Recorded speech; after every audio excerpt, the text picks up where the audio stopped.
আসসালামু আলাইকুম, সবাইকে স্বাগত জানাচ্ছি। আপনাদের সাথে আছে আমি শাহিন ইসলাম। আজকে আমরা যেটা করব প্রেপোজিশন এবং কনজাংশন, এই দুইটা বিষয় নিয়ে কথা বলবো। 8টা পার্টস অফ স্পিচ, তার মধ্যে দুইটা হচ্ছে প্রেপোজিশন এবং কি কনজাংশন। এদের আমরা যেটা করব তুলনামূলক আলোচনা করব, যেটা খুব বেশি গুরুত্বপূর্ণ। আমরা বলছিলাম প্রেপোজিশন এবং কনজাংশন দুইটার তুলনামূলক আলোচনা করব। খেয়াল করেন, আমরা এই পাশে যেটা লিখেছি প্রেপোজিশন, এই পাশে যেটা লিখেছি কনজাংশন। আমরা দুইটার তুলনামূলক আলোচনা করব, প্রেপোজিশন এবং কনজাংশন। শোনেন, প্রেপোজিশন এবং কনজাংশনের তুলনামূলক আলোচনা যদি আমরা করি, প্রথমেই আমরা যেটা বলতে পারি দুটাই হচ্ছে কি অব্যয়। প্রেপোজিশন এবং কনজাংশন দুটাই আমরা যেটা বলছি অব্যয়। প্রেপোজিশন হচ্ছে পদান্বয়ী অব্যয়। প্রেপোজিশনটা কি অব্যয় বলেন তো? পদান্বয়ী অব্যয়। বাট কনজাংশনটা হচ্ছে সংযোজক অব্যয়। আমরা বলছিলাম একটা হচ্ছে পদান্বয়ী অব্যয়, একটা হচ্ছে কি বলেন তো সংযোজক অব্যয়। পরে খেয়াল করেন, প্রেপোজিশনটাকে এক কথায় আমরা যেটা বলতে পারি সেটা হচ্ছে রিলেটিং ওয়ার্ড, আর কনজাংশনকে এক কথায় আমরা যেটা বলতে পারি সেটা হচ্ছে কি জয়নিং ওয়ার্ড। খেয়াল করেন, প্রেপোজিশনকে এক কথায় আমরা বলতে পারি কি রিলেটিং ওয়ার্ড, একটা হচ্ছে কি জয়নিং ওয়ার্ড। শোনেন, পদান্বয় মানে পদের সাথে কি, অন্বয় মানে সম্পর্ক। পদান্বয় মানে পদের সাথে কি বলছি সম্পর্ক, আর সম্পর্ককে আমরা ইংরেজিতে কি বলি রিলেশন। আর রিলেশন থেকে কি আসছে রিলেটিং ওয়ার্ড। তার মানে প্রেপোজিশন হচ্ছে রিলেটিং ওয়ার্ড আর কনজাংশন হচ্ছে কি জয়নিং ওয়ার্ড। আর প্রেপোজিশনের সংজ্ঞা যদি দেই, যেটা নাউন বা প্রোনাউন এর সামনে বসে অন্য শব্দের সাথে সম্পর্ক স্থাপন করে। আর কনজাংশন হচ্ছে দুই বা ততোধিক ওয়ার্ড, তারপর ফ্রেজ, ক্লজ বা সেন্টেন্স কে জয়েন করে। খেয়াল করেন, প্রেপোজিশন হচ্ছে যেটা করে নাউন বা প্রোনাউনের সামনে বসে অন্য শব্দের সাথে কি করে সম্পর্ক স্থাপন করে। বাট কনজাংশন হচ্ছে যেটা করে দুই বা ততোধিক ওয়ার্ড, ফ্রেজ বা ক্লজ অথবা সেন্টেন্সকে কি করে বলেন তো জয়েন করে। দুই বা ততোধিক ওয়ার্ড, ফ্রেজ বা সেন্টেন্সকে কি করে জয়েন করে। এখন কতগুলো শব্দের কথা আমরা বলতে পারি যেটা হচ্ছে প্রেপোজিশনও হতে পারে, কনজাংশনও হতে পারে। আমি যদি বলি since, for, but, before, after. খেয়াল করেন, since, but, before, after, for, এগুলা প্রেপোজিশনও হতে পারে, কনজাংশন হতে পারে। আমি একটু রিপিট করছি, প্রেপোজিশন কনজাংশন দুটোই হচ্ছে কি অব্যয়। প্রেপোজিশন হচ্ছে পদান্বয়ী অব্যয়, কনজাংশন হচ্ছে কি সংযোজক অব্যয়। প্রেপোজিশন হচ্ছে রিলেটিং ওয়ার্ড, কনজাংশন হচ্ছে কি ওয়ার্ড জয়েনিং ওয়ার্ড।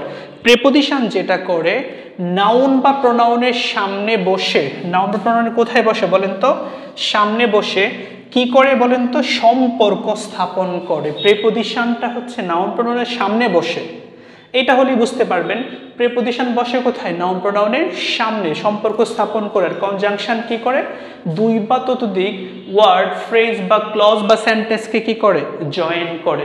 আমরা কিছু উদাহরণ যদি দেই, খেয়াল করেন, এখানে একটা বাক্য আমি লিখতে চাচ্ছি।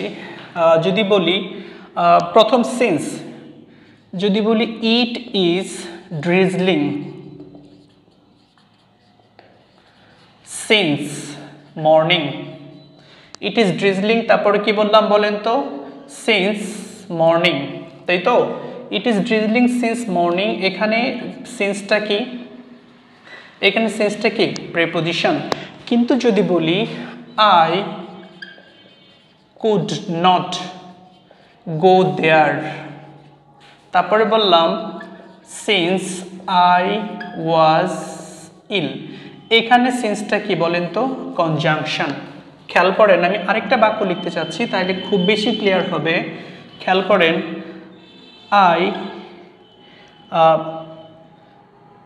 I am waiting for you। এখানে ফরটা কি? প্রেপোজিশন। পরে যদি বলি I go to library, তারপরে বললাম for I love to read, এখানে ফরটা কি? কনজাংশন। একটু রিপিট করতে চাচ্ছি, খেয়াল করেন, প্রেপোজিশন হচ্ছে বসে কোথায়? নাউন বা প্রোনাউনের সামনে বসে। ইট ইজ ড্রিজলিং, ড্রিজলিং মানে গুড়ি গুড়ি বৃষ্টি হওয়া, গুড়ি গুড়ি বৃষ্টি হচ্ছে সকাল থেকে, নাউনের সামনে বসছে। এবং মর্নিং, সকালের সাথে বৃষ্টি হওয়া, এটা সম্পর্ক স্থাপন করেছে সিন্স, সিন্স হচ্ছে একটা প্রেপোজিশন। বাট এই সিন্সটা হচ্ছে একটা কনজাংশন। কেন conjunction? I could not go there, এটা একটা সেন্টেন্স। I was ill একটা সেন্টেন্স, দুইটা সেন্টেন্সকে জয়েন করেছে সিন্স। তার মানে বলছিলাম কনজাংশন কি করে? দুই পদার্থিক ওয়ার্ড, ফ্রেজ, ক্লজ বা সেন্টেন্সকে কি করবে? জয়েন করবে। আবার এই বাক্যটা খেয়াল করেন, I am waiting for you, you হচ্ছে একটা প্রোনাউন। তারপর তোমার এবং আমার অপেক্ষা করা, দুইটার মধ্যে সম্পর্ক স্থাপন করেছে কোনটা? ফর। তার মানে ফর হচ্ছে প্রেপোজিশন। আবার I go to library, এটা হচ্ছে একটা সেন্টেন্স, রাইট? তারপর I love to read, এটা একটা সেন্টেন্স, দুইটা সেন্টেন্সকে জয়েন করেছে ফর। তার মানে ফরটা কি হবে বলেন তো?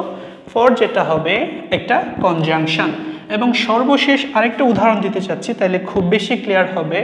খেয়াল করেন, he sat before ফারহান। তারপর যদি বলি একটা বিখ্যাত বাক্য, the patient had died before the doctor came। খেয়াল করেন তো, এই যে বিফোর, তারপরে এই যে বিফোর, কোনটা কি হবে? খুবই সিম্পল, ফারহান হচ্ছে নাউন, নাউনের সামনে বসছে, সম্পর্ক স্থাপন করেছে, তার মানে এই বিফোরটা হচ্ছে একটা প্রেপোজিশন। খেয়াল করেন, দ্য পেশেন্ট হ্যাড ডাইড, এটা হচ্ছে একটা সেন্টেন্স। তারপর দ্য ডক্টর কেম, এটা একটা সেন্টেন্স, দুইটা সেন্টেন্সকে জয়েন করেছে, তার মানে এই বিফোরটা কি হবে? কনজাংশন। সো আমি আশা করব আজকের এই সংক্ষিপ্ত সেশনটার মাধ্যমে প্রেপোজিশন এবং কনজাংশন দুইটার তুলনামূলক আলোচনা করেছি। কিছু আমরা বলছিলাম কিছু শব্দ কখনো প্রেপোজিশন হতে পারে, আবার কখনো কি কনজাংশন হতে পারে। আমি আরেকটা বাক্য বলতে চাই যেটা নিয়ে পরীক্ষায় প্রশ্ন এসছে। খেয়াল করেন, he is poor but honest. তারপর আমি যদি বলি all went there, all went there but you. খেয়াল করেন, এটা আপনারা বলেন তো কোনটা কি হবে, সেটা আমার কমেন্ট সেকশনে আপনারা জানাবেন। এই বাট কি হবে, এই বাট কি হবে, আপনারা কমেন্ট সেকশনে জানাবেন। আপনাদের সবার প্রতি রিকোয়েস্ট থাকবে আমার চ্যানেলটা সাবস্ক্রাইব করার জন্য। ধন্যবাদ সবাইকে, আল্লাহ হাফেজ।